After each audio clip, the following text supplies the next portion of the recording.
সমস্ত কাজ সেরে রান্নাবান্না করে আমি ছাদে গেলাম। গিয়ে দেখি যে আমার ২ শাশুড়ি মা সব বড়ি দিচ্ছে। আমাদেরই বড়ি বসাচ্ছিল। আর আমি একটু একটু ফেনানোর জন্যই গেলাম। আমি সকাল থেকে কোনো ফেনানোর কাছেই যাইনি। তারপরেই গিয়ে দেখি আমি বললাম যে আমাকে একটু দাও। আমিও বসে পড়লাম ওদের মাঝখানে। বসে তারপরেই ডালটা ফেনিয়ে দিলাম। যা রৌদ্র, আজকে যে রৌদ্র ছিল, আমি গায়ে থেকে চাদরটা নামিয়ে দেখো গিয়ে দেখি এক বানা বড়ি হয়ে গেছে। কেমন সাদা ফুল ফুল করছে বড়িগুলো, দেখতে খুব সুন্দর লাগছিল। আর বড়ি নিয়ে কিন্তু ওদের মধ্যে কন্টিনিউ ঝগড়া হয়েই চলেছে। আমি আসলে কি বলতো, একভাবে বড়ি দিয়েই যাচ্ছে, শীত পড়ে, সেই জন্য সবাই রাগারাগি করছে যে কত বড়ি দিচ্ছে। আমি বললাম বড়ির ব্যবসা শুরু করেছে এরা, তাই জন্য এত বড়ি দিচ্ছে। আমি দেবো ছোট ছোট ফুল বড়ি, আর যাকে বলে বীজ বড়ি, আমাদের মানে আজকে কালো চাল জিরে কুমড়ো যে দিয়ে বড়ি বীজগুলো হবে। হয়, সেই এই বীজগুলো দেখো, দিয়ে বীজ আমি বড়ি, এখন আর এই তার মধ্যে কালো ডালগুলো জিরে দিতে ফেনাবো। হবে একটু। ফুল বড়ির মধ্যে কালো জিরে দেখো, দিয়ে সেই বড়ির বড়ির থালা নিয়ে ডালটাই আমি নিয়েছি ফেনিয়ে একখানা। নিলাম ভালো করে ফেনিয়ে। তারপরে কিন্তু বীজ বড়ি বসাতে শুরু করে দেবো।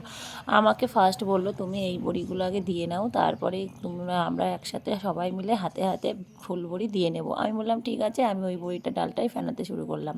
এদিকে দেখো কাকিমা দেখো কত সুন্দরভাবে বড়িগুলো বসাচ্ছে, আমাকে বলছিল।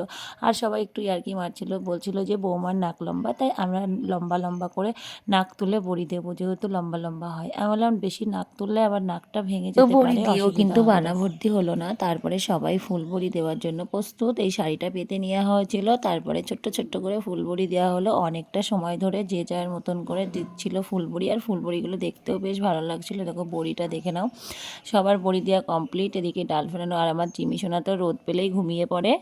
আমি ওখানে একাই ছিলাম। এই দেখো বড়ি, সব বড়ি দেওয়া কমপ্লিট হয়ে গেছে। আর এই যে আগের দিনের বড়িগুলো কুলোতে ছিল, দেখো কতটা সুন্দর লাগছে বড়িগুলো, দেখাচ্ছি তোমাদেরকে। আর পুরো ছাদের উপর যদি এরকম সারা ছাদ বড়ি থাকে, দেখতে কত সুন্দর লাগবে বলো তো। তো আমার ব্লগটা কেমন লাগলো অবশ্যই কিন্তু কমেন্ট করে চ্যানেলটিকে